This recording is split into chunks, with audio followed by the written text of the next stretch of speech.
Hello, and welcome to another episode of the BigTime Strength podcast. And this is kind of the BigTime Strength and football clinic version of this. So if you're listening on the podcast, also know that there is a video version of this.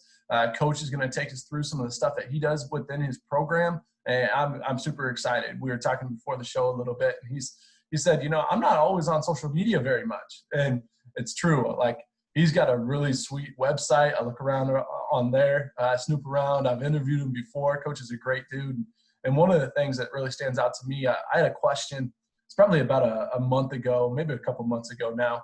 I had a question. I reached out to a Facebook group, the NHS SCA, within like 20 minutes or something. Coach says, hey, just give me a call and we'll talk through it. Had an awesome conversation, walked me through everything. And every conversation I've ever had with Coach, he is so humble. He never makes it about himself, and he wants people to learn. And that could be his students or that could be fellow coaches. So I'm excited for this because he's going to be sharing some good content, and that's where his heart's at, is he wants to help people. So it's a good deal that way. A little bit about Coach's background, and he'll probably be able to give you a little bit more in depth on this. But he's from North Scott originally, which is there's a few communities, I don't even know which one, but that he's from, but they go to a school district that is probably a lot different now than when he went there, as far as where they're at facility-wise, what they're doing there, that type of stuff. But he's going to talk to you about some of the coaches that he's had and how phenomenal they were during that time, and maybe talk about how just facilities in Iowa have changed over that time. And then he was a standout football player at the University of Northern Iowa. Is that right, Coach? Yeah, that's correct. Yep. Awesome. I think he was D-line, and I'll tell you, about 50 pounds ago. When I say stand out, he was very, very good, and has transferred that all that skill, all the knowledge, all that effort into what he does now. So I'm excited to hear what he's got for us, Coach. I'll just let you take it away now. If you want to hop right into your presentation and give us a little bit of your background, and go right in. Yeah, Coach Jay, I want to thank you first of all for doing this, and inviting me to the clinic, and really not only the clinic, but now we're doing it on the webinar, or we're doing it on the web, or we're doing it on Zoom. But it's cool to do this still, and I think I've been on more webinars than I have in the last 2 weeks than I ever have in my life. I do podcasts all the time, and I read books all the time, but I appreciate that. And also, I forgot to tell you too, congratulations on State Coach of the Year. That's pretty awesome. Pretty good honor for you, and I do appreciate it. And it's kind of cool when you ask me to do this. And like I told you before, I don't do a lot of social media stuff, to be honest with you. I don't do a lot of clinics, and I don't do those things because sometimes I feel like you're bragging about yourself, blah blah blah.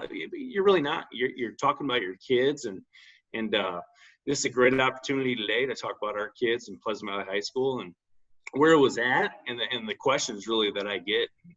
So I guess I'm going to start you guys off with the PowerPoint. It's just going to be the contact info. So what I'm going to do is I'm going to share this. So Coach, you can help me out here on the sharing part of it. So I got to share screen. And then so right now I think I'm on the contact info. So can you see that right now? Yep, you're pulled up. You're doing good there. Okay, perfect, Coach. So what we're going to do is, so this is a contact info on. I'll have this at the end of the clinic. So this is just how you guys can contact me, the school I'm associated with. I'm only on Twitter. So that's kind of the place. See, everything else, Instagram and Facebook's kind of my personal thing. And the cell phone, I always give that out to anybody that wants to call. And to be honest with you guys, I'm like Coach said, I'm a social media.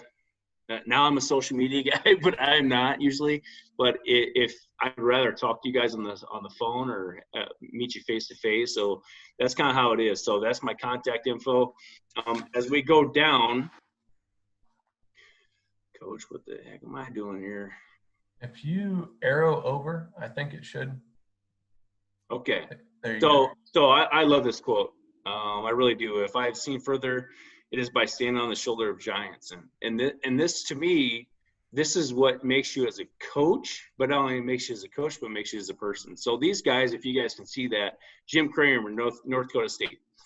Jim Kramer, I tell you what, he started at UNI, went to Colorado, and he was the director of the Olympic sports. I mean, he was a big deal, man. He went there, and then he ended up at North Dakota State, and you know what he's done since then. I think he's had 7 national championships.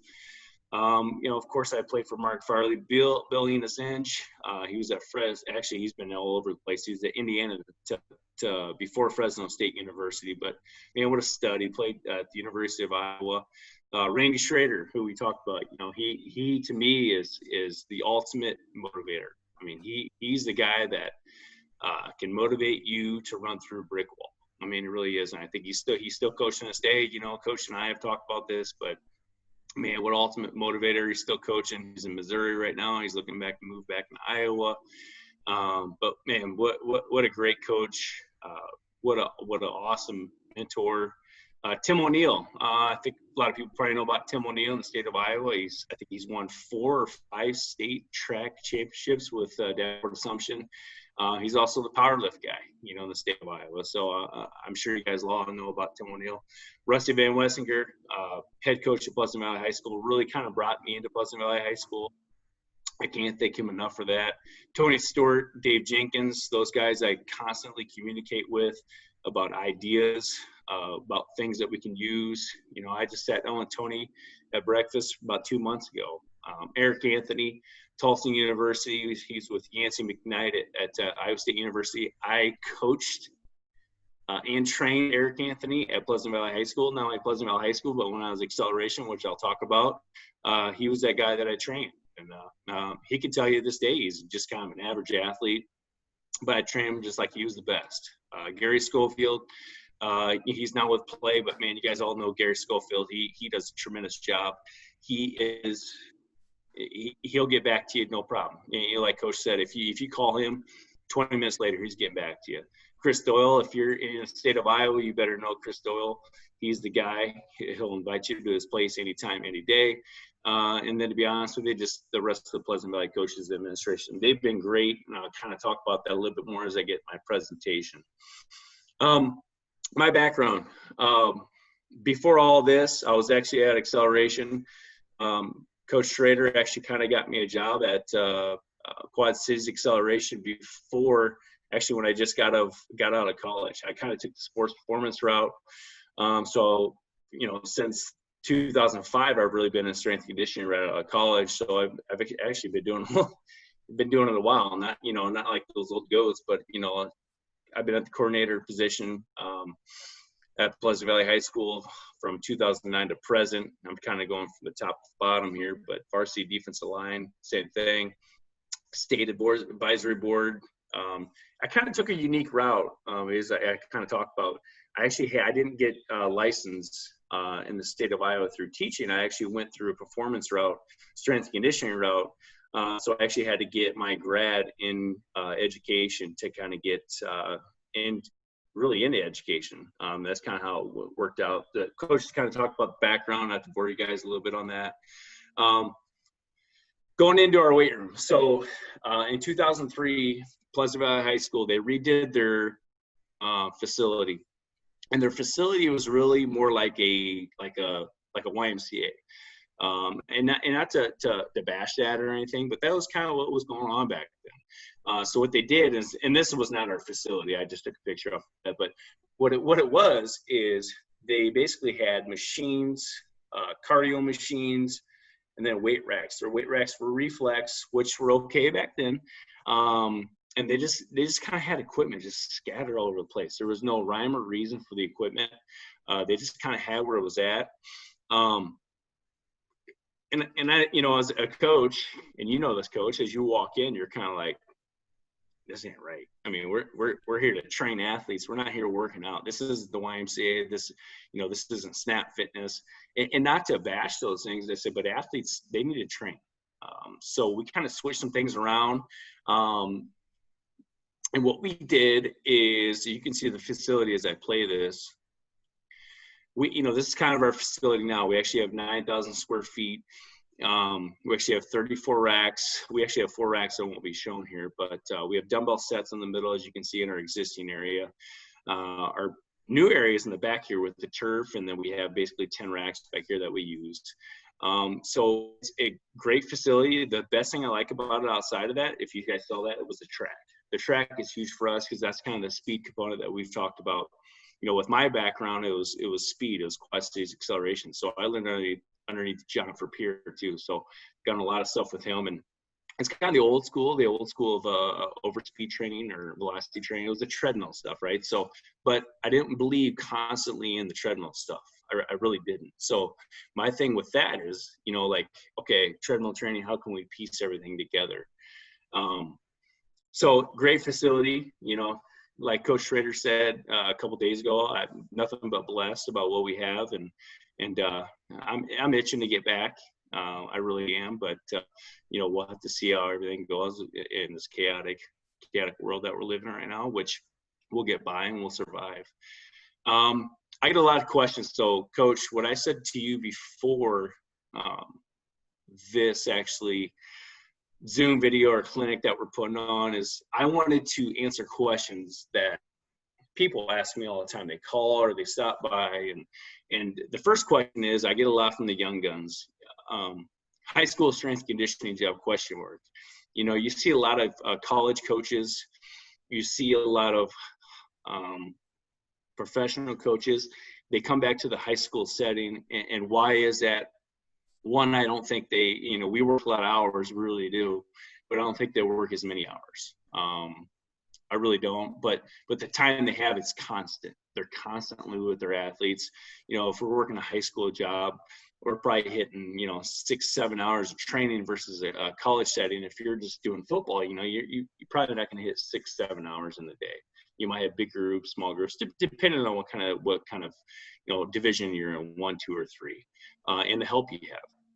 So people always ask me, what did you do to get this job? Well, you got to volunteer. You know, people always ask me, you know, especially the young interns or GAs coming out, you know, what'd you do to do this? Well, you got to volunteer. You got to work for free, and that's just how it goes. And so I volunteered in the summer of 2009. How did this provoke this? So we sat down with Pleasant Valley High School in 2008, and I sat down with another performance company, and they basically brought us in, and they kind of just drilled us. It was kind of crazy. It was kind of it was like actually coaches just arguing with each other. Like, well, you can't expect me to do this and that and this.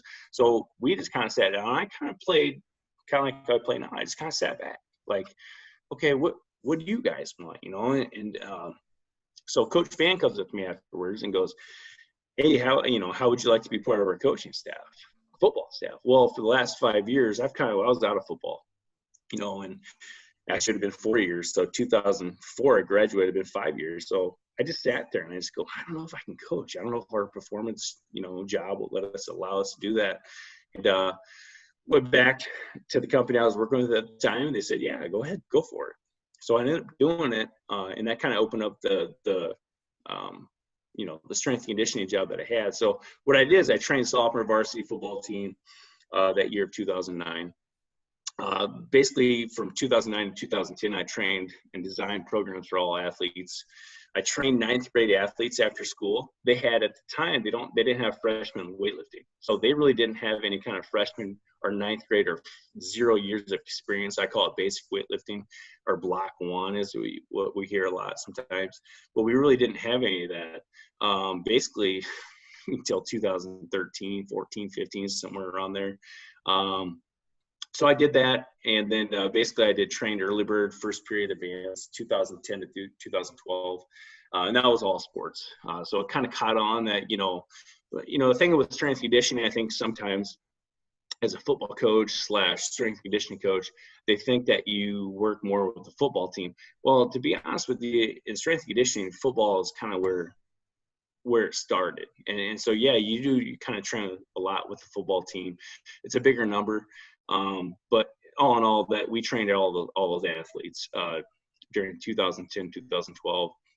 And then finally in 2013, I basically got licensed to teach in the state of Iowa.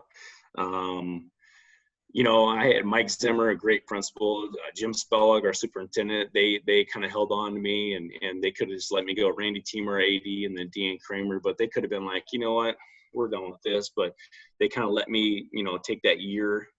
Basically, it was a year and a half to get that and get it licensed. So I'm happy they did. And you know, that's great. You know, that's great. It's high school strength and conditioning job is, you know, we talk about this, is the reward is huge, but just to see those kids and mold the clay from the 7th grade all the way up to the senior year, I mean, it's huge. It's kind of, it's cool. It's cool to see it.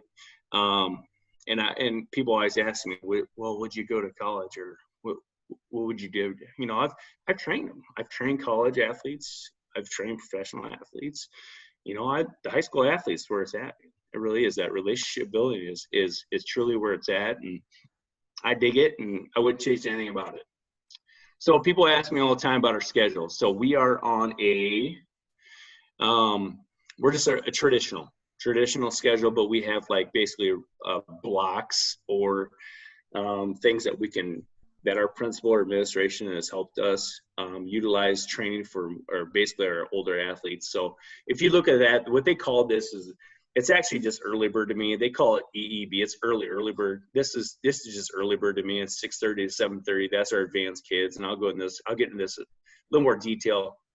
And then first period strength and conditioning is what they call it, 7:30 to 8:30. Then first, second, third, fourth. So I'll go all into detail here, but you guys can see our blocks. And then how they got away with 5th period is 5th and 7th periods are intermediate, and those are extended blocks. So we have an extended block, early bird first, and then we have an extended block, intermediate 5th and 7th. So that's how we get our hour with our kids that need that hour versus our basic kids. I'll go a little more detail as we come up here. This is my nuts and bolts, man. I mean, here it is. This is the stuff that I never post, I never talk about. But I want to give you guys a little bit of everything. I don't want to give you something that I don't want to talk about one subject. I just want to kind of talk about with the ins and outs of Pleasant Valley High School and kind of what we do. And here's our mission statement. When I go into this, our primary goal for the Pleasant Valley Spartan Strength Conditioning Program is designed for all student athletes.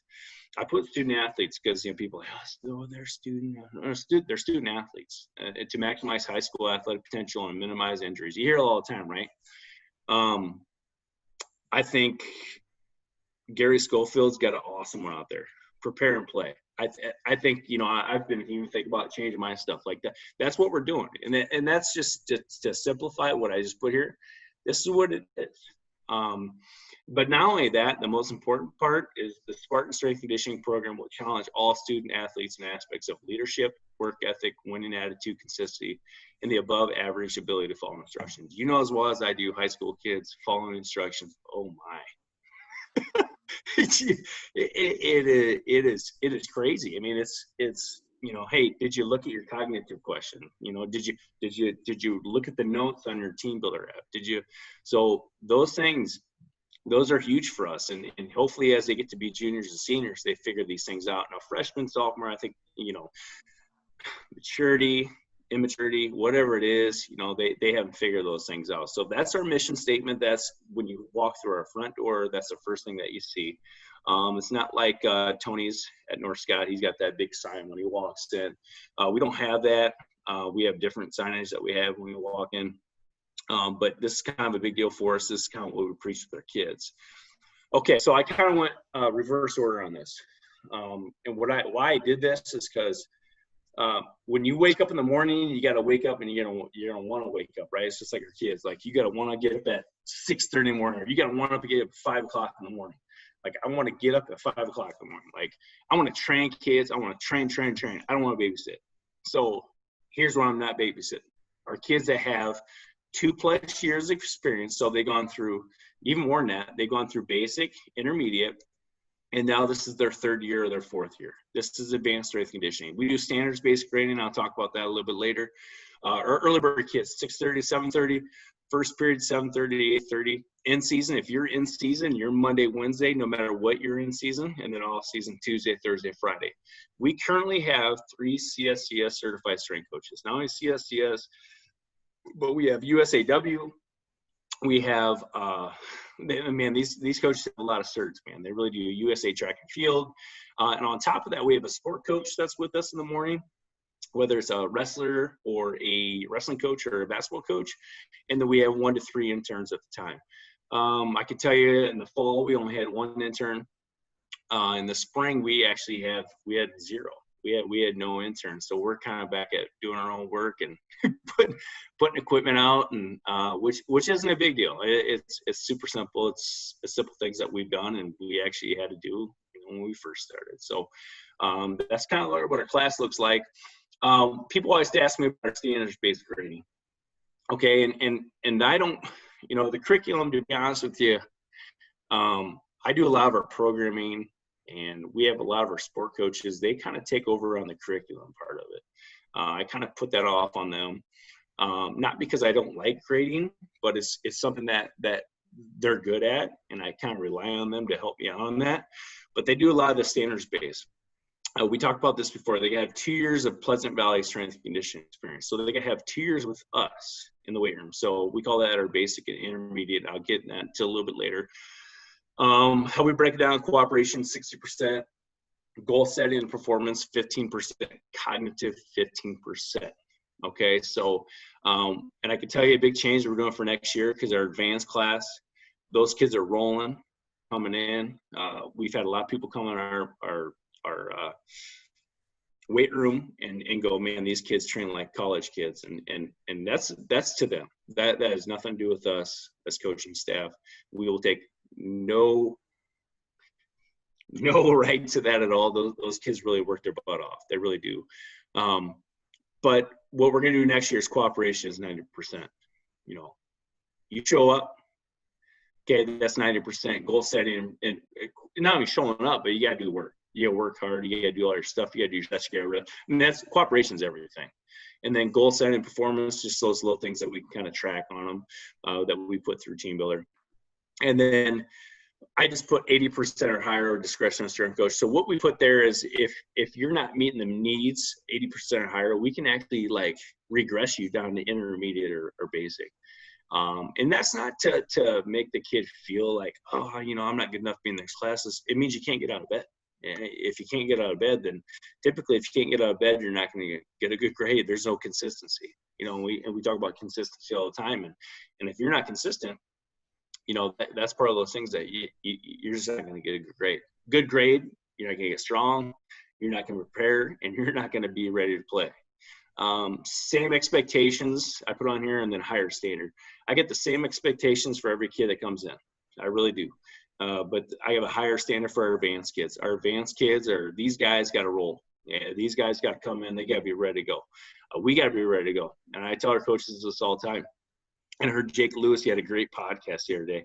I'm sitting there riding the bike, and he said something like, I got to look at myself in the mirror. What was I ready to go? And I ask my coaches that all the time. Hey, were we ready to go? How was our energy? Because if our energy is not there, then they're probably not going to be there. I think Tony talks about this a little bit in his clinic that he's going to put on, but he talks about early morning benefits. The benefits of that is, and hopefully I didn't steal that from him, but the benefits of that is, man, you got so much recovery time. You get to eat, you get to go home, relax a little bit.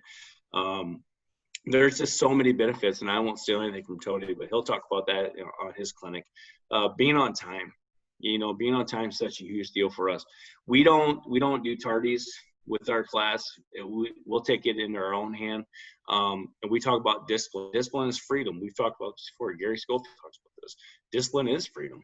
And, you have discipline by getting up in the morning and showing up. And if he doesn't show up, or she doesn't show up, or they show up late, there's going to be some kind of consequence. And I think kids think, like Gary said, I think they think that's discipline, or I'm getting disciplined for that. No, you had the right. You had the right. You could have gone to bed early. There's so many other things, variables that they could have done. Making up missed workouts, the expectation is they make up that missed workout. If they miss, they're going to make it up within a week. Our administration has certain things that they kind of do. And it's the same kids. I mean, if they miss, it's the same kids that miss over and over again. Those kids just kind of get regressed. We don't get a lot of those, Preston, but we do. Those things happen. And then my word I repeat to our kids is, we have a lot of kids that work out. You guys have heard that before, right? You know, they work out. How do I get back here for this? I think if you arrow back, it should work.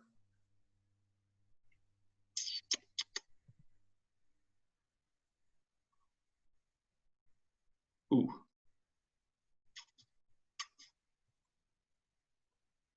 Is that where you need to be? Yep. There we go. Got it.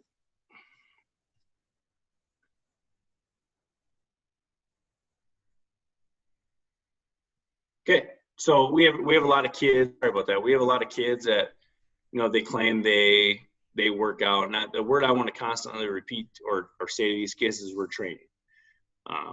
Kids will, they say, well, what do you mean by training? I said, watch a Rocky video. You know, I say that's training. That's how you train. I said, go to a college weight room. That's how you train. You know, working out is different. Working out is talking to your friends, walking around, getting a drink of water, and slow pace. So we really time everything, and that's just what we do. And we have a timers that we use, and gym awares that we use, not gym aware, but we have a different timer that we use that can actually kind of track all that stuff and help our kids keep on track. Here's our intermediate strength and conditioning, 5th period, 7th period, and then day 1, day 2 schedule. So they're different now. So they're day 1, day 2. That's kind of how our days are broken up here with the traditional schedule. 5th period is 11:25 to 12:35. 7th period, 2:05 to 3:05. We're day 1, day 2, just like I talked about. Good and bad. Oh, we can kind of talk about that. It just kind of depends on where we fall at, how many early outs we have. But typically we see the same amount of, you know, if it's 5th period, day 2, we'll see those kids enough on a Friday or day 3, basically a 3-day split for those kids. And then we have 1 to 2 CSCS strength coaches, 1 to 2 sport coaches, 1 to 3 interns. It just kind of depends on the ratio. Ratios are really good in 7th period. We have anywhere between 3 to 4 coaches with about 50 kids, which is awesome ratio. And then 5th period, we only have about 2 coaches with, I say only, and I'm just bad to say, but we have only 2 coaches with 40 kids. And I know people have more problems than that, but that's not what we want. We want those numbers, those ratios to go down with our younger kids. But they do a great job. This intermediate class, man, it's the toughest one for me to teach. It really is. These kids are, they maturity level is, man, I got to decide what I want to do socially. You know, I really do. I got to decide if I want to be training, I want to be working hard, or I just want to be in this socialize with my friends. Do I want to be in athletics? This is kind of a tricky stage in high school, and those that coach or teach high school, sophomore level, that is tough. I know basics, it's one of those, you're just kind of molding the clay, working with the baby giraffes, but intermediate is tough. You got to decide, and this is a breaking point. They got to have 1 year of Pleasant Valley strength conditioning experience. Standards-based grading changes now. Cooperations equals 40%. Technique 30%. I'll explain how we grade that. Goal setting performance 15%, cognitive 15%.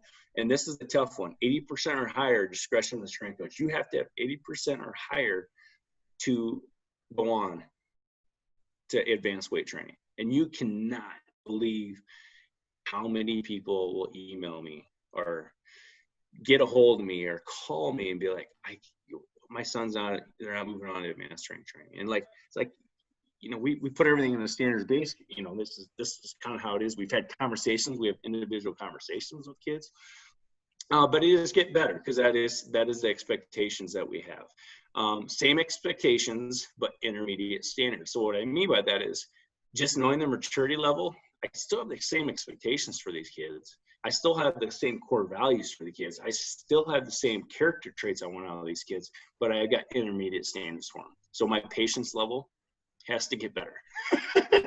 So what I have to improve on is I got to get better at this. Like, I know maturity wise, they're just not there. we evaluate. We constantly evaluate these kids, and we have conversations. We have individual conversations. We'll bring them in the office. Hey, if you don't improve, you're just not going to move on to this advanced strength conditioning. Hey, what sport do you play? Really, truly, if there's very few few kids that if you're not in a sport are in our advanced class. There's no purpose behind you getting up. What we have the conversation was, hey, you do a great job. Maybe you should stay with 5th and 7th period. And our kids, our athletes, our students, because they're not really athletes, they're students. They want to get better, and they want to train. They really do. They want to train. They don't. It's not that they don't want to go to PE class. They just want to get their training done during the day, whatever they have, work. If they have some kind of obligations, they got little siblings at home. But all in all, this program, it is frustrating. It's very tough for me to teach. But man, this program gets these kids right for advanced strength conditioning. We get these kids right, and they know how to train. When they get to that advanced strength training when they're juniors.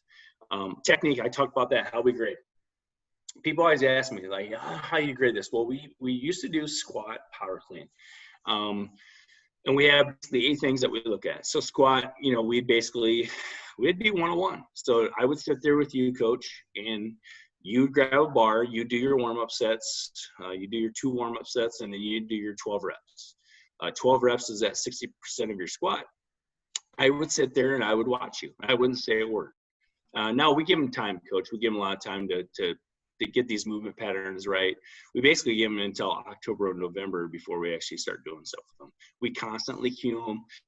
We are, how do I say this? We're annoying. I mean, we get in their head like, hey, yeah, hip lead, hamstring lead. Hey, toe up. Like we constantly are telling them what to do. And then we sit there and we grade them. And then at the end of the conversation, they rack the bar, they look at us. We say, hey, this is what you did. We'll kind of jot down what they did. Hey, your start position was wrong. Hey, your posture at the bottom of the holes was, you weren't vertical, as vertical as we'd like. And we do that, and the kids all, they all nod at us like, yeah, I know, or your toes are turning, or whatever it is. But we have 8 different words, keywords, and I can share that with whoever asks me wants me to share this. It's on a Google Doc form, but we do that with our kids. We used to not do that. We used to go around and just kind of watch kids and just do technique, and I didn't like that. It wasn't something that our other staff put up, but I just basically said, we're not coaching our kids. We're sitting here looking at an iPad, jotting in words, and we're not coaching our kids with intensity or intent to coach our kids. So we got away from that. So we dedicated data to basically do technique training, and we sit there and we tell these kids exactly what we want. And a lot of people ask me, well, why do you stop when you get to advanced? Well, if they got 2 years, really 4 years, because they're 7th and 8th graders that are coming in, if they have not done something correct up to that point, we'll work with them, and we'll constantly work with them when they're advanced, but we're not going to grade them on that, and we're not going to load the bar up on that. So if a kid's doing that and they're advanced, we're just not going to load the bar. So if a kid is losing posture at the bottom of the hole, we're not going to grade those things. So that's kind of why we do that. I love that technique. I love how we're doing the standards-based grading. And I told Tony too the other day that we don't really go national standards 1, 2, 3, 4, 5. We do and we don't. It's kind of a in between standards-based grading. Just kind of how I wanted it. I'll talk to you after this clinic about that if you want to, but just kind of how I wanted to shoot that out. Basic strength conditioning, man. Here it is. Here's my video for you. If it actually, this is our basic kids when they walk in the door. I mean, this is truly it, man. People talk about movement all the time. I mean, this is just slow-mo, man. This is our kids. I shouldn't say all our kids, but I laugh about this all the time. I call them baby giraffes, and they laugh. They really do. And we get some parents that want our kids moving on and doing stuff right away, and they want weight, and we have coaches that want weight, and we all deal with this in the high school setting, and which at our place, I'm really, really fortunate. We've had a lot of coaches here for a long time, and our high school, our football coaching staff has been together 12 plus years. All of us, we haven't gone anywhere, and that's unusual in a 4A system. But talk about our basic strength and conditioning. We offer all these periods now. We offer all of them because we want everybody. And why I say that is I don't want to give kids a reason to say, well, I can't do it because I have too many classes or I have too many lessons. So we open all these up. So we actually have first, second, third, fourth, sixth, eighth, and it's all day one, day two schedule. We have one certified strength and conditioning coach, which is usually me. And then we have 1 to 2 support coaches, 1 to 3 interns. Ratio wise, once again, I think some of our classes are smaller. It just kind of depends on how the counselors put everything. But the ratios are doable. What we do on this is kind of unique, Coach, is that you saw our room before we started, just kind of that video. We use the existing area, which is the old flooring. What we do is we separate those kids. Kids that were here in the summer go on the right side. Kids that were not here in the summer go on the left side.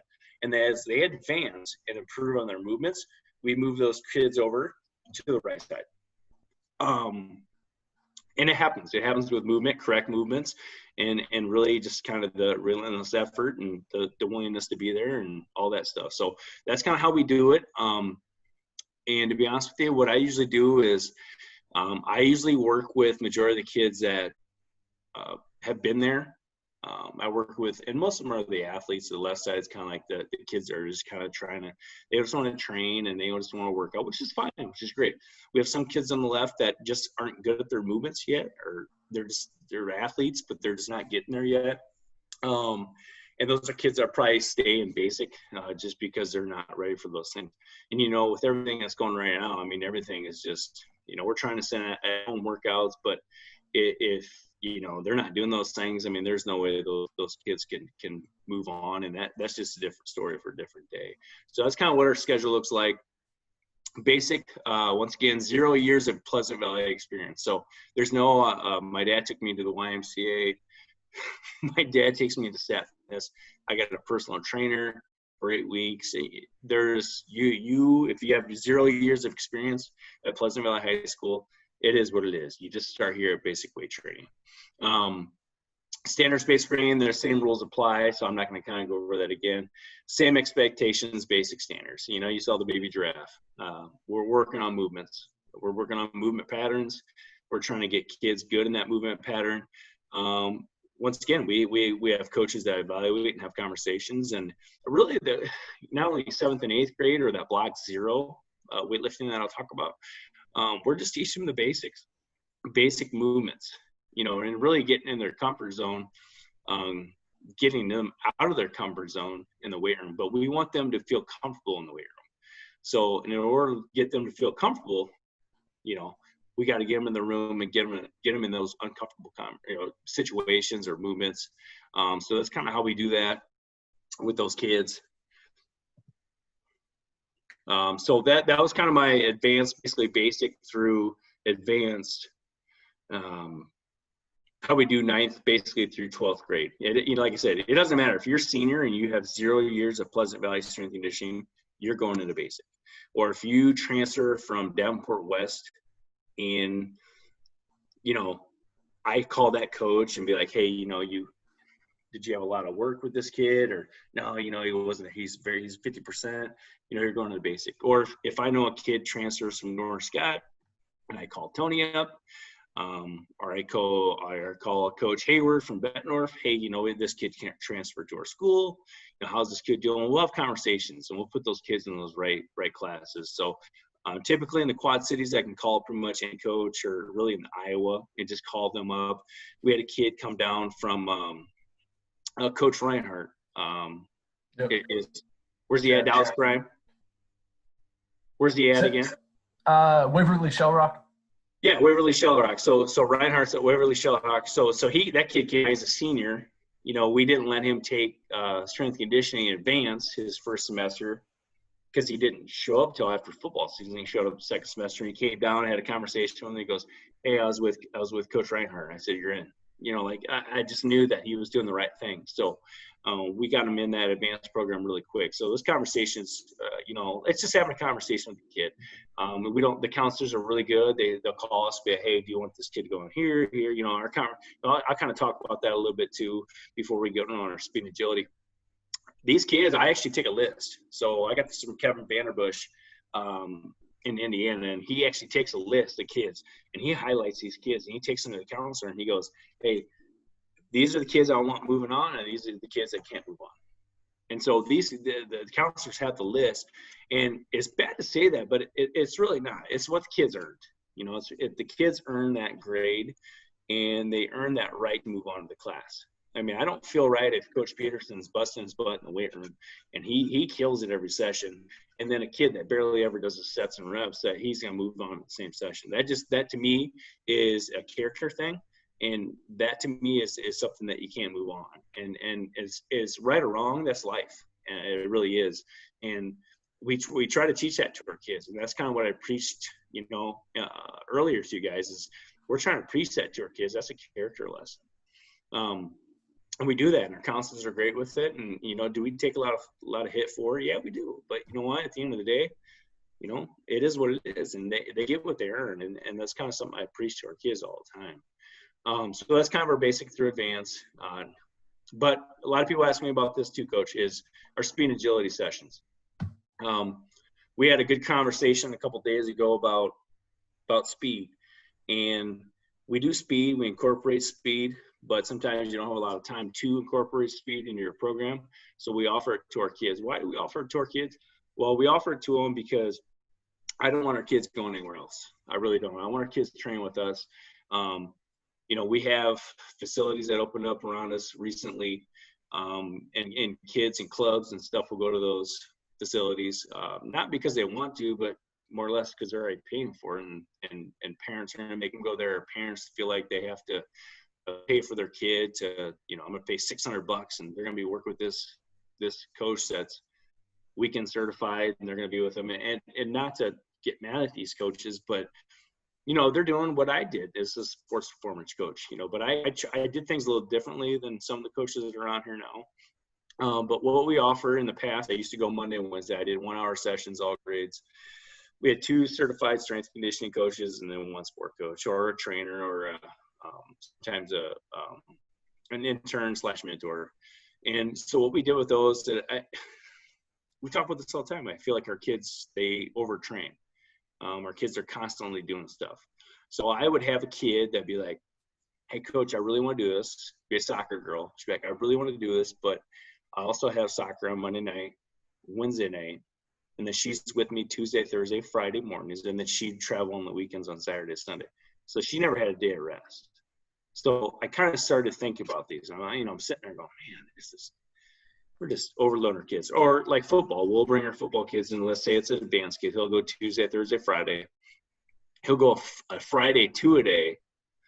And then, you know, we're really smart about how we're loading. I'll show you the volume chart here soon. But and then they'll come in Saturday morning and do a lift too as well. And that's what our head football coach wanted. That's fine. That's great. And the kids, they love it. They're with their teammates and they do a good job, and we're smart about how we train during that time. So to now the present day, man, I do Wednesdays. It's 1 hour sessions. It's all grades. Same thing. Sport coaches, CSCS coaches, and I got awesome results. Man, I got probably the best results I've had probably in 4 years. I mean, these guys are doing a great job. We kept it simple. We kept it super simple.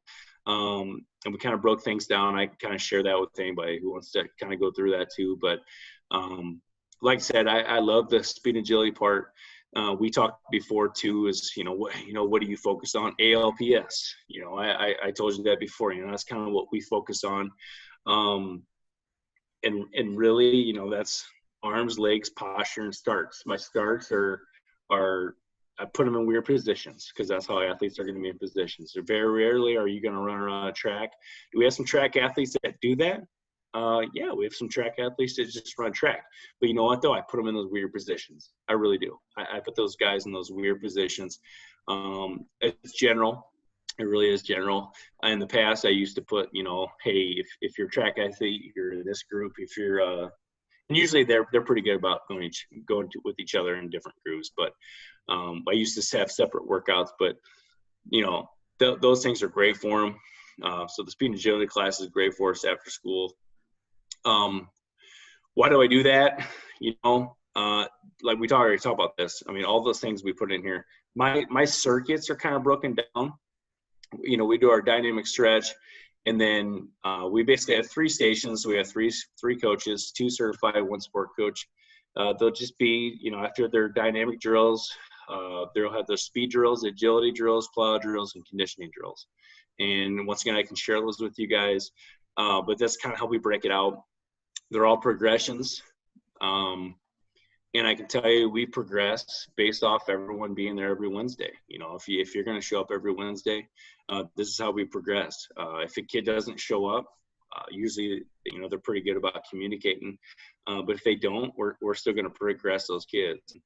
We're pretty good. We had, like any high school program, I think you have kids that sign up. You got about 70 kids that sign up, and then you go down to 60 and 55. And, you see you have these kids, but most of them are getting back to you and kind of communicating with you and letting you know what's going on. So that's just kind of how the program looks.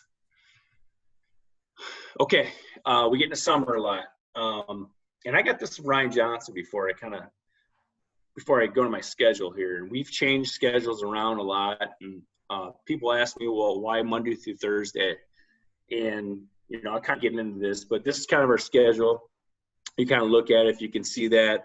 That's kind of how we have this. Actually, I kind of stole this from Jay Dahl, which, man, I'd love to see him I'd love to get him on one of those Zoom chats or something like that. He's so stubborn sometimes. Get him on here.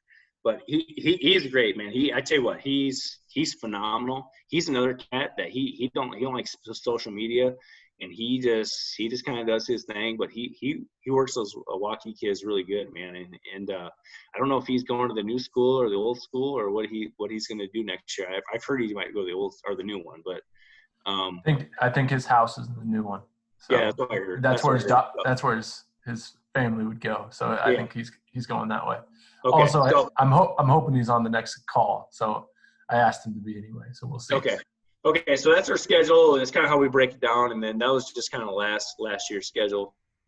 And then so I'll kind of talk about it here. But in the past, we did Monday through Friday, and Ryan Johnson kind of turned me on. I listen to, like I said, I'm a podcast guy. I love going get on the bike, gravel bike, and just rolling out, man, and just getting away for a little bit, and I turn these podcasts on, and I learn a lot of good ideas, and that's kind of how I fell upon your podcast, to be honest with you. But you kind of just travel and you get on the gravel, and then I'm going Monday through Friday, and I'm thinking to myself, man, like Monday through Friday, my Thursdays were like 2-hour days, 3-hour days, and my Tuesday was like a 4-hour day, and then my Monday, Wednesday, Friday was like 6, 7, 8 hours. So I'm thinking to myself, like, man, there's no way. Like I could combine all these things together. So I kept thinking about this year by year. So I hear Ryan Johnson's podcast. I'm sitting there going, God, we do Monday through Thursday. So I called up Ryan. I go, hey, why do you do Monday through Thursday? He goes, it's because it's summer. I'm just kind of laughing, like, yeah, well, yeah. He goes, yeah, it's Minnesota. I've heard him talk before. He's land of 10,000 lakes. Everybody's got a lake house. He said everybody wants that long weekend so they can go enjoy the lake house. It makes sense. Yeah, so I got to think, I'm like, we can do that. It's the state of Iowa. Like, you don't get a lot of nice days either. So I'm like, so we basically did the same way. Coaches loved it. They loved it. They were like, this is fantastic. Like, we don't have to come in on a Friday. The only reason we're coming on Fridays is because we had to do strength conditioning. Like, this is a great idea. So a lot of coaches at first, they loved it. At first they didn't love it, but they're like, we're going to see how this plays out. I had so many coaches come up to me and be like, this is fantastic. This is great. So the conversation with Ryan Johnson was huge. The summer activities are huge. You tell yourself that these kids are going to go bed earlier in the summer. No, they're not. It's really not summer. I mean, you look at me and you and I, we don't go to bed earlier in the summer. We really don't. It's summer. You want to enjoy it. I want to be outside, once again, because it's summer. We also offer the 7th and 8th grade. We hear a lot of this Block Zero program. We call it camp. It's free. It's free to all our athletes. It's only on Monday, Wednesdays. And yes, I have gotten emails and texts saying that is not enough for my son. But as I tell them at their baby drafts, and I say, believe me, it is enough with your son. But if they want to do this, and this, we'll send it out to you. And those are things they can actually do on their own. I know Tony's just implemented on Fridays with their kids for some of those Block Zero kids. We usually get around 100 to 120, 140 kids, 7th through 8th grade, both boys and girls, male, female. And it's really successful, and it's been really good. We've done that we did that last 2 years. This will be our 3rd year coming up. And that is just super basic. And that is just, you want to talk about our basic being basic. I mean, those are things that we're just trying to slowly cook, man. And those are things that, you want to talk about that baby draft video. I mean, those kids are, some you can tell who the athletes are right away, but it's kind of cool to see those kids, the 7th graders. And then when they're seniors, you're like, man, you made a lot of ground. And I hate being that guy that says the generations today are different, but they really are. I mean, postural reasons. We have some issues just with tablets and phones and whatnot. And, it's amazing to see those kids come in and what they leave. So we do offer that 7th and 12th summer strength conditioning. Once again, it's free, no charges. One CSDS coach. I'm trying to get more of our Rock Valley guys. That's our guys that kind of help us out. It's trying to get those guys involved a little bit more, but they're pretty busy in the summer too as well. But we have a ton of sport coaches that help out. Our football staff is tremendous. Girls basketball staff is tremendous. Boys basketball. I mean, the list goes on and on. I mean, those coaches help us out, and they do a great job in the room. And wouldn't be the program it was without those guys. Okay. I heard Gary talk about this. Sorry, I keep dropping names on these guys, but these are guys that are kind of like, I'm standing on shoulders, these guys, like the Tony and the Gary Schofields and, these guys I kind of mentioned before. But how this started, a lot of people ask me about this internship program / Gary calls it mentorship program. I kind of like going old school, calling it an internship program because it's, we kind of all went through it. What I did originally when I went through Quad Cities Acceleration, we set up a agreement with all the nearby colleges. St. Ambrose, Augustana, Western Illinois. St. Ambrose was that's our biggest one. We actually had a awesome advisor who just passed away, bless her heart, but she did a phenomenal job for us.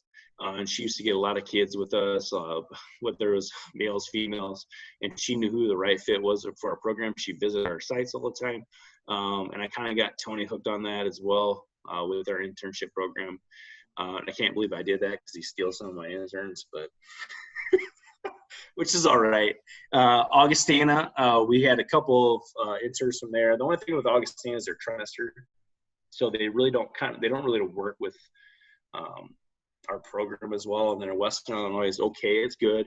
They were good. Western Illinois was good when we had summer interns at Quad Cities Acceleration when I was there. People ask me why not summer anymore. Well, once again, I go back into it summer. I'm not there in the summer as much, and I feel like I can't offer the interns as much as I like to, and I really can't because of family, because of my kids. Typically, not right now, but I don't get to see my kids a lot, and my wife travels a lot, and during the summer, that's kind of a time for me to be with my kids, be outside with my kids, coach my kids, and that's a tough time for me to do those things. So why not summer? I feel like I'm not giving them what I need to give them, and if I can't give intern or mentor what mentorship, mentee, if what I need to give them, then I'm not going to have them come in the summer. That to me is just you're setting up equipment and you're just going to do stuff for me on the computer or text. And I just can't do that. That to me is wrong. I do an internship outline, which I'll just kind of click on this. I don't know if you can see this or not. Can you guys see that? Yeah. Okay. So what I do is this is my outline, the mission, daily responsibilities. I kind of go down here, this is day one. And this is kind of in their folder that I have for them, that I give to them. It's cool. They kind of see exactly what they're going to do. And then I change the weeks based on how many weeks I actually have them. Once again, I can share that with you, if you guys need that. And then I also have the duties and responsibilities.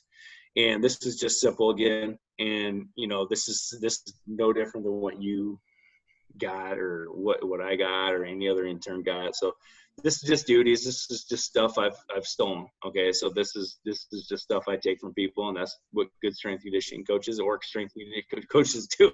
They take stuff from people, take stuff from people that are smarter than them, right? That's what we usually do.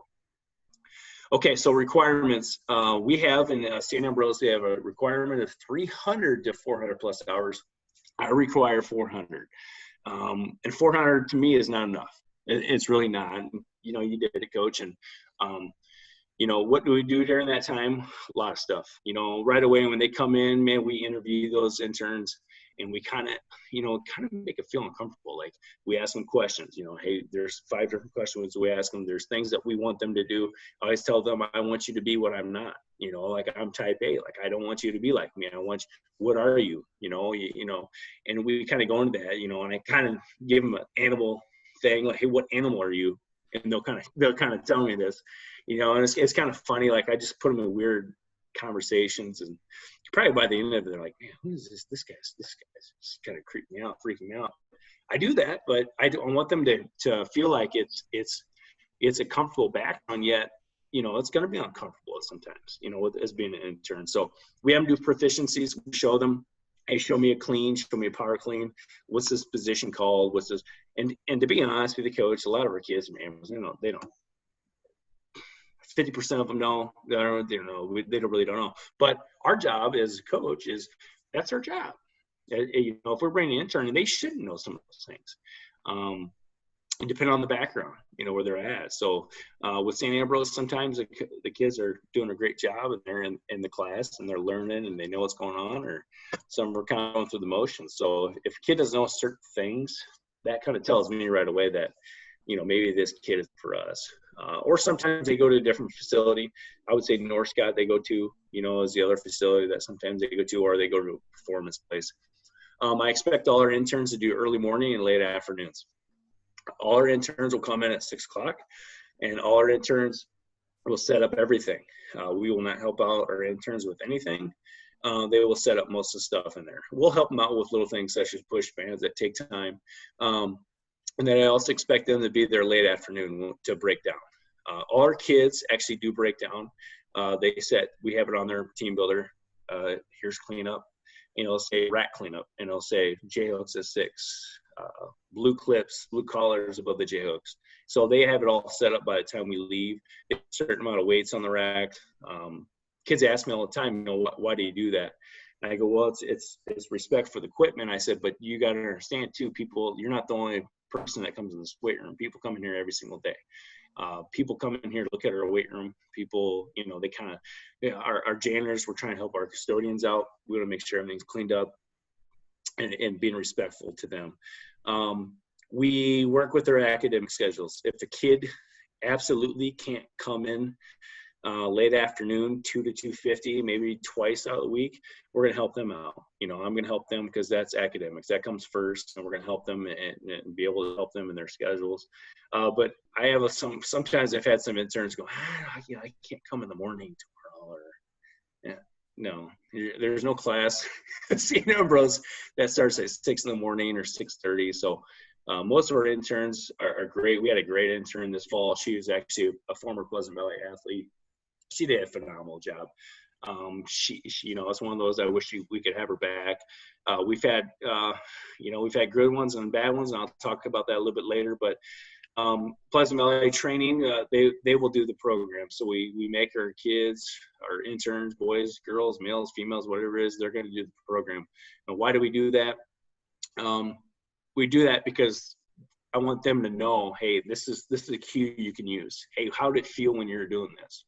And Coach, I'm not gonna lie, I've gotten away from that sometimes. Hey, I won't make this intern do this program or this program, but majority of the time they want to do it.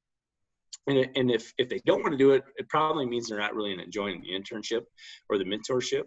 But they typically do the program and they don't really have an issue doing it. It kind of gets them back into shape. Some kind of get out of shape, and most of our interns are former college athletes. And that's a big thing for me. And I take a lot of former college athletes. Have I taken interns or mentorship or mentees that have not been college athletes? Yes, I have. And I have not had as much success with those kids. I really haven't. That's like me saying, hey, little Johnny, this guy that's personal training, didn't play a lick of college athletics. And I shouldn't say that's a bad thing.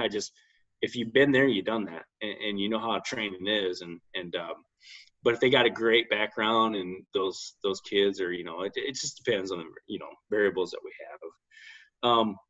And at St. Ambrose and myself, we have different requirements. They always have the daily log, the mid-post evaluations of projects, the stuff that we sit down with them. But if you go back to my current handout, it basically, you have to set up a meeting with me. And if you don't set up a meeting with me for the 16 to 20 weeks, I mean, I can just tell you, you're not wanting to get anything out of the program. So I make them set up a meeting. Hey, what do you want to go over? Hey, here's the questions. What do you need to do? Hey, here's your questions. Write them down. And I'll sit down because once again, I'm not a social media guy. I'm into coaching, man. I'm in there. I'm in there with the kids, and I want to be energetic. And sometimes we'll make sure the coaches, hey, ask this intern the question. Ask them the question. Hey, squat. We'll be like, hey, deadlift. Is that a push or pull? It's not funny. You think the kids would be like, right away, they just get the answer. Oh man, they sit there for like a minute, just sitting there thinking. It's funny because that's kind of what we do, and it puts them on the spot, and they kind of dig that. They kind of like that. Here's the reality of internship. This is like when it hits like, all right, this is work. This is actually what I have to do. So you have to prioritize. You have to have a personality. That's number one. People talk about, I need a program and I need to be able to do this, and I got to yell at my kids, or I got to, this is how I want to be. But you got to have personality. Your personality is you, and you can't change that for nobody. You've seen that coach that you're like, man, that coach is doing this and that, and when you're younger, you're like, man, I kind of want to be like that coach. But it's you. Your personality is not going to change. Be you. And that's the biggest thing I tell our interns. Like, if that's not you, if you're not like me, or you're not coaching like me, don't worry about it. Just do the standards, expectations that I want, but coach you, and those are the big things. And organization, we get a lot of our kids this generation not very organized. They cannot separate sometimes college social life versus internship. We've had interns in the past, it's Thursday night, they got to wake up Friday morning, and what do you know, they, will call, or, I can't make it, or something was wrong with my car, or, it's Thursday night in college. So, as well as I do, they're not getting up and doing what they're supposed to be doing. And really, can they apply what they learn in the classroom? And that's a big thing too that I see is, all these classes teach you this and that, and can you apply what you're learning in the classroom? And then my thing is wanting to learn versus getting by. Like, are you truly setting up meetings with me? Are you really wanting to learn? Or are you just kind of getting by your internship? And my goal is really 300 to 400 hours. That's not enough. By the time you get done with your internship, you're feeling comfortable. And I think that's the truth. And, the thing is, it's usually not what they expect. And what I mean by that is it's hard work. Internships are hard work. Yeah, you're waking up every day at 6 o'clock in the morning. Sometimes it becomes Groundhog's Day. You're setting up the same equipment. You're breaking stuff down. You're doing attendance. But you're also coaching too, and you're being around kids that want to be there. And advanced class is a great class, and that's the kids they get to wake up with. Even in the afternoon, these kids, when they're done with their internship, they'll be like, hey, where's Gabby at? Where's she at? And they've developed a relationship, which is huge with our kids. And, that's why coaching's tough. It truly is. All right, here it is, man. Here it is. Every clinic I go to, Jay Dahl said this. He said this to me maybe last year. But he's like, oh, man, another programming talk, and it's not to bash those talks. It's just every program is different. and everything works differently with your program. But the goal is the same. It really is. The goal is to minimize injury and to basically maximize their effort and their potential in athletics, and right, prepare and play is what Gary says, and that really is their goal, and everybody's different. And how we do it is advanced strength and conditioning. We're in season versus off season. We talked about that before. In season is Monday, Wednesday. We have one coach with one team, which is huge. Sometimes two coaches, like our bigger teams, like football and track, we'll have two coaches with that. And then each team is on a different workout. So if it's myself, I'll give you an example. So if it's myself, you can see down below, this is all season, 3 teams. Example, Coach Arnold, Robertson, Taylor, 1 to 2 coaches roam. Usually I'm the coach that roams unless our other coach is in season. So whatever coach that coaches sport in our school, if he's in season, we'll let him roam. And I'll give you my philosophy or details on that. But so what happens is, if, let's say Coach Arnold, he's going to take football. Coach Taylor is going to help me out with football. Coach Ogren's going to take volleyball, Coach Robert. So we each have a coach of each team, and they actually program for each other. So not everybody's on the same program. Is it sport specific? No. I mean, we all program the same. I mean, it is and it isn't. I mean, we're trying to program for the sport. It's pretty general. There's general stuff in there. And, we start stuff with the total body lift. So whether it's a clean, a snatch, whatever it is, we all program the same. So they might be on a little bit different workout. If it's football, I told you this a couple of days ago, I'm timing those guys. I'm putting them on a whistle. They're beat up. Their bodies are beat up. We're going to slow them down a little bit. And those are things that we're going to do with push bands and whatnot. And it just kind of depends on the sport and where we're at. But you can tell a lot of the sports, if you're in fall, if you've ever noticed when you go through this, fall sports, man, a lot of shoulder stuff, right? So if you go through there, you're like, man, football, volleyball, swimming, shoulder sport. It's not just shoulder, but you get a lot of shoulder injuries. So there's a lot of similarities when you look at that. Our off season, we do 3 teams. Once again, an example would be this winter, I had a team, Robertson, Coach Robert. Hey, Coach Robertson, I can't tell you, he's a great dude. You got to get him on one of your shows. Caleb Robertson, he's been in college. He's fantastic. I'm going to kind of get him out there. But Coach Taylor was at University of Iowa. He does a great job too. Get a hold of him. He's going to be an internship in Notre Dame. Because it's kind of what we talked about. You want to be in college setting. Hey, you got to do an internship. You got to work for free. But Coach Robertson is fantastic. He's been around. He went to Auburn too as well. And I'm not sure if he was with Jake or not, but he did a great job there too as well. And he kind of came back, but he's at Rock Valley. So sorry, man, kind of went off on a tangent there. But what we do is we do Coach. I got a group. Robertson got a group. Taylor, and then Ogren will roam, and then we'll have an intern, maybe 2. And then we just take that team and we have conversations. What I found out with our big classes, if let's say I got 60 guys or girls, I'll take a group of 20, Robertson group of 20, Taylor group of 20, and we'll have those individual conversations. It's so much easier to have those conversations with 20 kids versus 60 kids. And to have those conversations of, hey, what are you going to eat? And they got to show you what they're going to eat at the end sometimes. That's kind of what we do in summer. No, like, what'd you bring to eat? They'll come in and be like, swim to eat or whatever it is. We have different little things that we do. And then Coach Ogren Rome, so he's in season. And I've always said this, and I believe this, that if you're in season, sometimes you can't dedicate 100% of what you're doing to your gig. I've always said that too. If you're a PT and you're trying to be a strength coach, and then you're trying to run your business, or you're trying to, you're not giving 100% to everything. There's no way. There's not enough hours in the day. And whoever says that there's not. So to me, it's okay. We're going to let you roam. You're going to help out every single group. Typically, I let them roam because I like to be around all the athletes. But in this case, in the winter, that's kind of what I did. But Ogren, if we were coming back in the spring, which is still kind of on the fence, but if we're coming back, he would actually take a team. We're all 4 going to take a team. We'll kind of talk about that a little bit at the end. And then in season, off season, it follows the sports calendar of Iowa. So fall, winter, spring, summer, and then rotates per season. Coming back, we're going to have a big transition, which, you know, we didn't, but we got everything broken down, and we'll talk about a little bit later what I was going to do. Intermediate and basic, once again, we kind of go back into this, but all athletes are doing the same. You know, all our athletes are on the same thing. Doesn't matter if they play a varsity sport, they're all doing the same thing.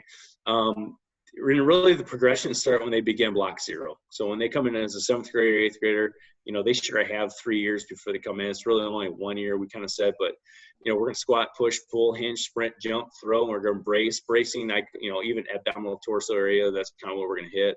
And then I think Kyle talked about this on your podcast, but same thing that Stuart McGill talks about with his abdominal torso area, bracing area, but it's the same concept that we use. We make our kids front squat until they're sophomores.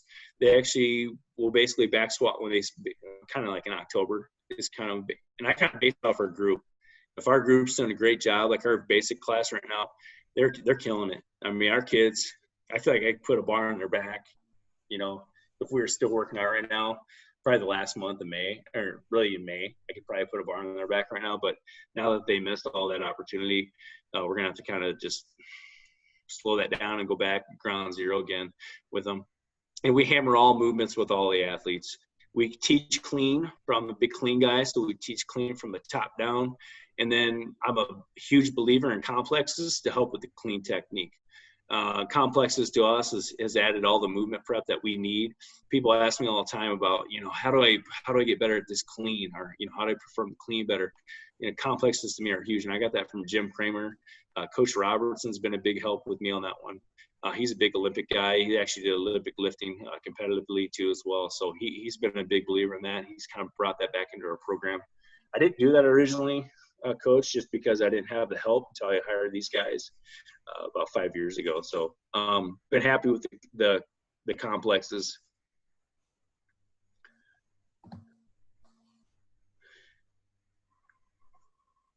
Yeah. Okay, so people ask me all the time about push bands and really VBT or velocity-based training. And,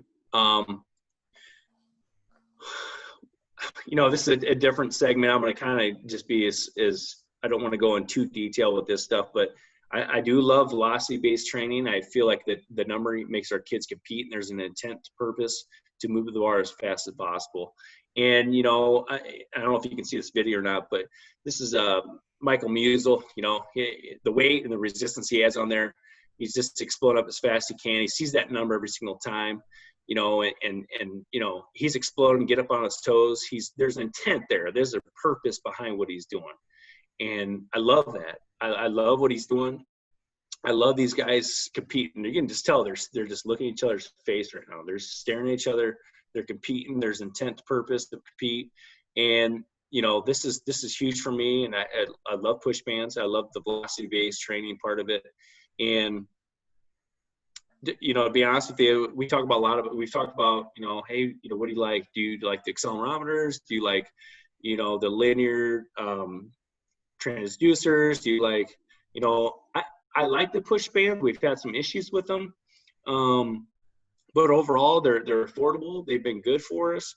And I wouldn't, you know, at this point do anything differently. I told you before that if I could afford 34 tendos, I would, you know, but that would be close to $40,000+ and I just can't afford that right now.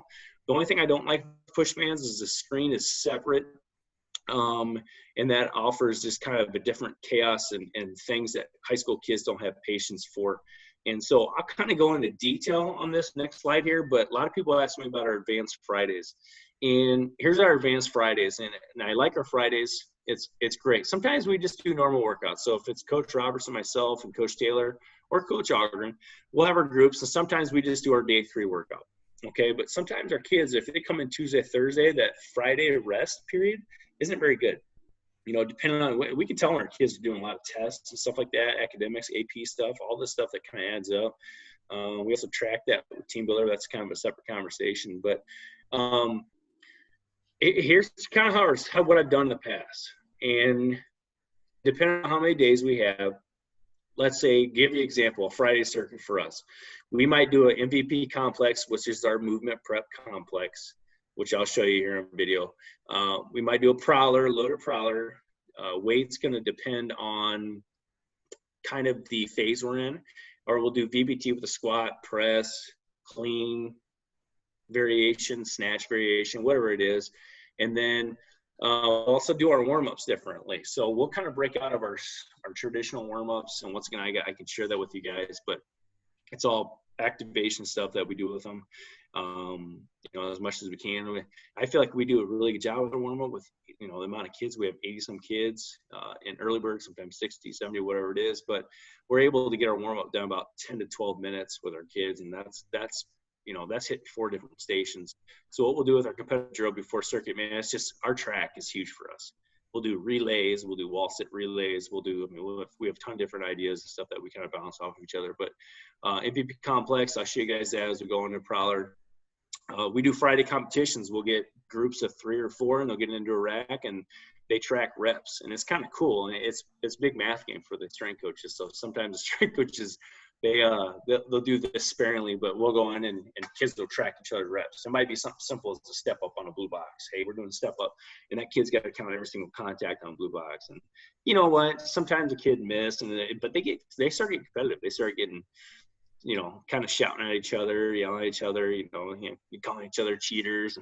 It's good, but it's competitive, and that's not what we want out of the kids, but we want competitive. So. Or we'll offer sometimes a game, and it's kind of cool to watch our kids play games. And I always say this too, like our basic, intermediate, and advanced class. Like our basic kids are so unsure of playing a game. Like they're like, I don't know if my peers want to, if I got to go hard at this game. So what I do usually with our games is I play games with them. Like, and I know it's bad to say that, but I'm not training with them. But I'll play dodgeball with those kids, man, and then they start playing. Kind of gets into the intermediate too, like. They start kind of playing that social thing, like, do I really want to play this game? Or so we kind of do that with our intermediate kids. But advanced guys, we don't have to do anything. These kids want to play. It's kind of a reward for those kids. It might be like week 4 for them or week 3, and you can just tell they're drained and they need something different. But it's great. That game has to condition them. It has to be competitive. And there's so much conditioning that they get out of that game, and it's fun to watch because. They really get into that. So here's a video. I don't know if you can see this, but this is actually my team that I had. And it's just a complex. So the first one you can see here, it's just going to be a jump shrug from the floor or / clean pull. We kind of gave them the option on that one. But you can see everybody kind of in that row doing their clean pull. So we put a certain amount of reps. Then they go to a power clean. So this is our complex from the floor. Sometimes we do it from the hang. It just kind of depends. So hit this complex, power clean complex, and then from there, you can see from here, they're just basically, they're knocking out those cleans, man. They're hitting those front squats, and then they're going to finish with a row at the end of it. So we just kind of kept 4 exercises. Typically, we do 5 or 6. So you kind of see Javork's got a good one out there too that he's used. I used to call this a Kramer complex, man. I used to walk in the weight room. You knew what kind of mood he was when you walked in. On a Monday, Tuesday, Thursday, or Friday, and your complex was set up already and had 135 on the bar, and it wasn't good. we started our workout with that, and it was never good. Usually he finished with it as a good conditioning complex.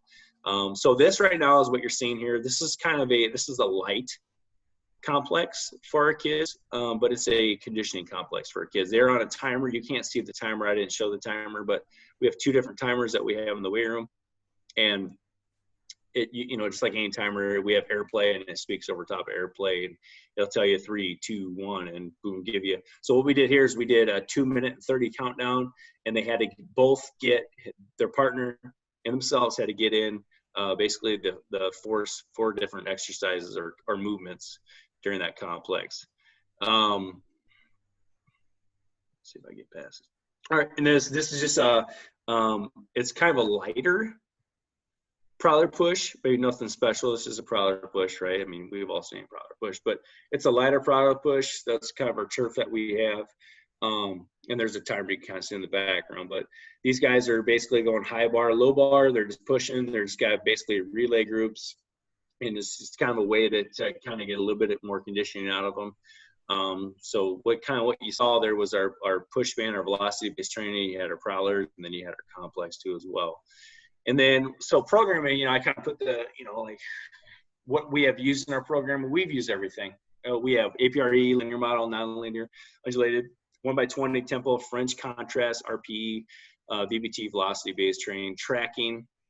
So it's kind of a cool thing I do. And so TeamBuildr, they actually give you the ability to, you can actually track the volume. You can see your total volume, but you can't see your volume for what you're doing. So if you look at this, and I'm sure other coaches do this too, this is kind of the Soviet way. I mean, this is stuff I've stolen from the Soviet. This is kind of their way of training in regards to rack, basically doing the reps and counting the reps. So can you see that, Coach? Yes. Yep. Yeah. So what I've done here is I track total body or power, squat, press, posterior chain, horizontal, vertical pull, and then I put my total reps to the right side. So you can kind of tell what phase I'm in as you do this work capacity, go down a little bit. We lost a day there. We didn't have school on Friday, so we kind of lost a day for reps. And then you can kind of see as the rep count goes on, but you don't see the intensity, which is fine. But if you notice the number would be lower, the intensity would probably be a little bit higher, right? So you kind of track that a little bit. But so I'm a big believer in this. I really am. I kind of look back at our program. We had fantastic max outs, and I know that's not just because of what I'm tracking here, and I know it's, the kids I had probably and the athletes I had, but I recommend doing something like this because it will change your programming. Realize how much more you do volume wise, and you'll go, holy cow, how much volume am I putting on these kids? And then so what I do with our in-season kids, I track the volume through TeamBuildr. And I don't track body weight stuff, and I don't track med ball throws, and I don't track stuff like that. I actually just track the stimulus related / heavy weighted stuff. And why I don't do that, I feel like the body weight stuff is, it's a lot of those kids can do that all the time. I mean, they're high school kids; they can recover a lot quicker than us, right? So I don't track that, but I just try to keep it light, moderate, heavy, whatever it should be with those season kids. But I do track the volume on TeamBuildr, so I can just see it, and it automatically tracks it anyway. So this is good. I can share this with you guys, but it's pretty simple standard. It's just a simple, basic sheet that you guys can put on our Excel file. Improvements. So I'm kind of getting towards the end here, but man, I need to improve. We all need to improve, as strength and conditioning coaches. These are just little things I want to improve on. I want a female strength and conditioning coach. We had a female strength and conditioning coach. She took kind of a different lead or a different job at our high school, but she still helps us out in the summer. She does a fantastic job. But I recommend getting a female strength and conditioning coach. They are phenomenal. They work phenomenally with our female athletes. And if you don't think you need them, you do. You really do. They're good. They tremendously help us out, and I highly recommend them. What we did this spring, I kind of talked about this a little bit. Our athletes, I put a list up on the board, and I kind of stole this from Gary again, but I put size, shape, strength, and speed. And our kids signed up. Our kids signed up. We already did this anyways, but we did it kind of like a pick. We did like a football pick. Like, hey, 1 through 4. Here you go. You pick 1, 2, 3, 4. And we pick kids. Kids are always asked about, who'd you pick? Well, how come you didn't pick me? Why didn't you pick me in this program? And so we kind of did this, and I got this idea from Gary, and these kids signed up for it. And the reason I liked it, it wasn't that I didn't think what we were doing is right or wrong or whatever it was, but I felt like Gary talked about it. He's like, it creates some ownership, and it created conversation with our kids that I've never had before. It created conversation with kids coming in and going, what do you think I should do? Which I loved. I was kind of like, well, that's fantastic. That's awesome. That you've actually had a conversation. You're telling me you want to know why you're going to do something. So I had to ask a kid, how much do you weigh? Well, I weigh 160. What do you squat? I squat 400. Okay. Isn't that over 2 times your body weight? Yeah. What do you think you should be working on? Or what do you need to work on? So he kind of go on and he kind of think about it, kind of think about it in his head, and he go, speed. You go, that's exactly what I wanted. You need to work on speed. So how can I get you to move the bar fast? How can I get you faster as an athlete? So we had those conversations with a lot of our kids, and the kids there are a few that didn't pick what I wanted them to, so I would bring them in and have those conversations. And Gary talked about this a little bit in his. He'd have conversations with them and go, why do you want that? And they could have conversations, and they're good conversations. So I felt like it opened up conversation and relationship with our kids, but I also felt like it created some ownership with the kids, which I wish we were doing it now. Once again, we can't, and not a big deal. We'll move on. We'll get better, and we'll adapt to it. But I feel like our kids were going to really adjust and do a great job with this. Creating championship culture. I heard Gary talk about this.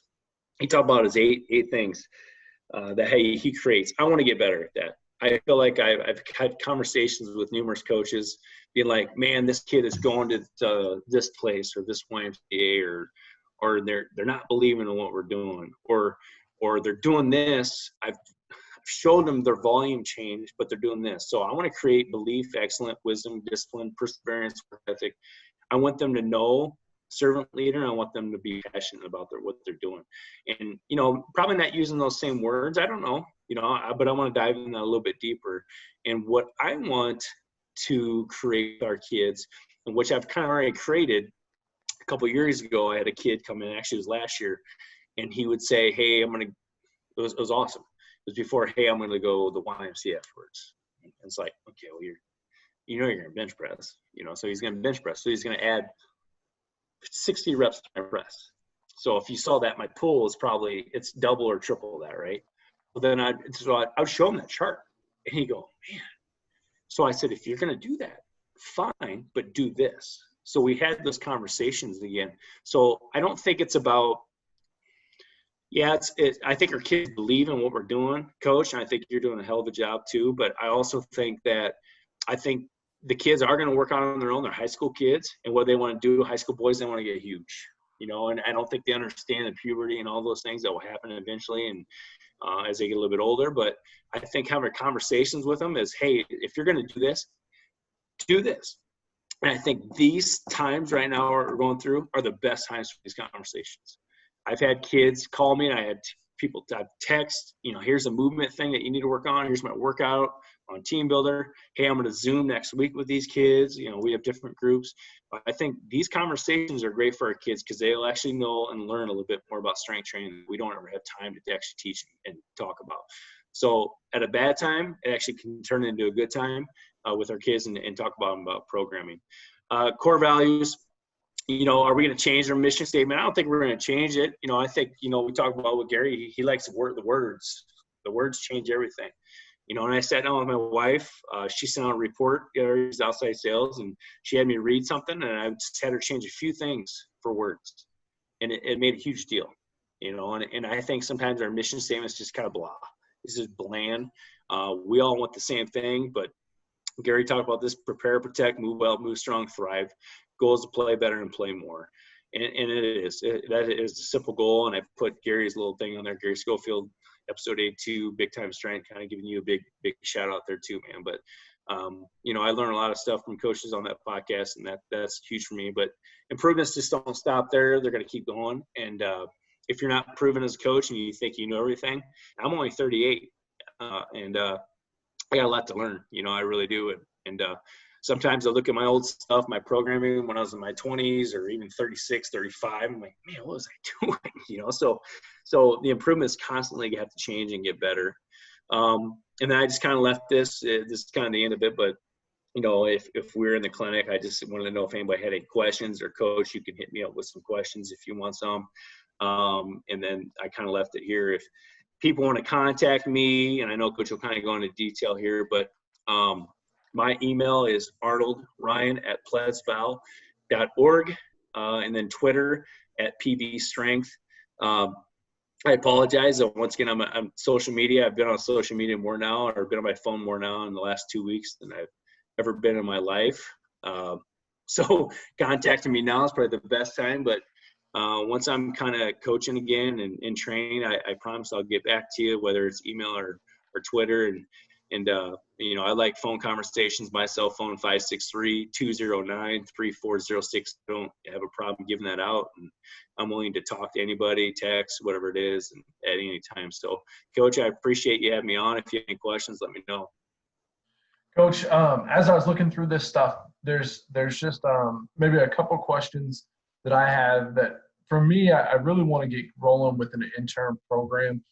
Started to get connected with Cornell College, which is in town. What was your steps for that? Were you just finding a coordinator or an instructor on campus of each one of those spots? Was that the biggest connection? What you do, Coach, is you have you're gonna have a great intern coming in your way. Anyways, I got Isla Perez Johnson. She's a volleyball player for us, all-stater. She's gonna go to Cornell next year. So if you're looking for somebody that's a strength conditioning, athletic, all the way performance person, she's a stud, and she'll be coming your way. But she's would be one that you look at. But I would go to there's a advisor for that, an internship advisor. And that's who I kind of basically, I didn't call. I actually stopped in there. I wanted to talk face to face. And it's kind of cool. They actually have you come in and talk to their team and their classes, and they have you talk about your philosophy and your training. And they kind of use you a little bit too. And you're not using them. You're trying to make those kids better and athletes better, and they check in on them. But yeah, that's what I recommend. Every college typically has an advisor that you talk to. And so if you call the counseling or advising office, they can kind of direct you that way. Perfect. Yeah. And then probably my last question, just for the show anyway, and then we can leave this open. You were talking about that advanced Friday. Tell me, how often did you say you're doing that, and when is that for in-season people too, out of season, just that advanced class gets the opportunity, or you say freshmen and sophomore have that opportunity too? So if it's I should have kind of gone into more detail with that. That's our off-season advance that we do that with. Okay. Our in-season will typically only lift Monday and Wednesday. Yeah, and then I should go into more detail. If it's intermediate and our kids need to get better at cleans, okay, we're going to do a clean complex. We're going to do a different kind of circuit with those kids. So that circuit's a little bit different with our kids, versus we're not going to sit there and hammer them on 4 different stations, because those kids probably can't handle it at that point, just because of the volume that we put on them. And then basic is something simple. It'd be like, hey, we're teaching a simple like we just did power clean before break. So we're teaching our kids, hey, set position. We get them in set position. We all start them, set them. We go by, we check them off. Okay, and then we blow the whistle, relax, boom, set position, get them set up. Okay, we're gonna count you out. 3 or 4, 3, 2. When you're at 1, you're just above your knee, and you're catching that bar and moving that bar as fast as you can. So we do that as a group, so we can see that movement as a group, and then we do that a couple sets, and we'll go by and be like, okay, this is what you need to work on. This is what you need to work on. So we let the kids go off for the next whatever sets that we have, and that's been really successful. But Fridays are kind of sometimes my open days with our kids. It might be a conditioning complex with our basic kids. If they've gotten all the movements down and it's January or February, we're doing a conditioning complex. And as soon as they get on their complex, they're jogging on the track. They do a lap. They come around. There's certain things that we want them to do, and there's a timer going. So we're trying to get some kind of conditioning aspect component out there. I can tell you most of my Fridays, if it's my third day and we don't have like an early out, that's my conditioning day. And what I mean by that is we're going to put some volume on them, and we're going to condition the athletes, because I feel like some of our kids, if they're not in season, they got to condition a little bit more. And I know Gary's kind of talked about that, if we put heart rate monitors on and whatnot. But at that basic level, I feel like our kids need a bit more conditioning, and the complexes are great. They're not too heavy to where they're actually losing their form. So I hope that answers your question, Coach. I mean, that's good. Yeah, that's perfect, actually. I wanted to thank you for coming on and doing this. This is a lot of information. And one of the things that, if I was a viewer, if I'm listening to this thing, I would reach out to Coach. And I tell you, when he gives you your cell phone number and says you can call, I'd recommend doing it. He's an awesome resource. He's helped me out multiple times. And I just want you guys to utilize that opportunity. The other thing is just a quick announcement. we're going to be putting out these videos over the course of however long this break is. But if you have any interest on certain topics, all that type of stuff, reach out to me. Definitely we'll try to put together maybe like a panel, do something like that, and do a recording that way. Coach, once again, I appreciate you. This was awesome. It takes time to do this, to put it together, to prepare, and then to do it. And I truly appreciate it.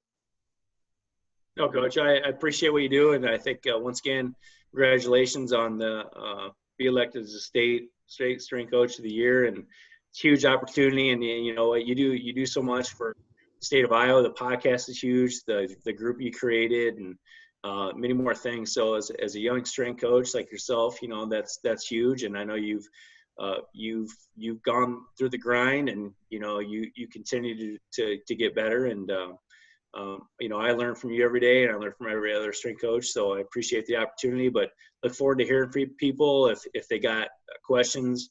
You know, I'm not perfect, damn near perfect, but, you know, I'm constantly, at least I've gone through trial and error and gone through some years where I can help the other coaches out. Heck yeah. Thank you very much. Coach, you're the man. Thanks, Coach.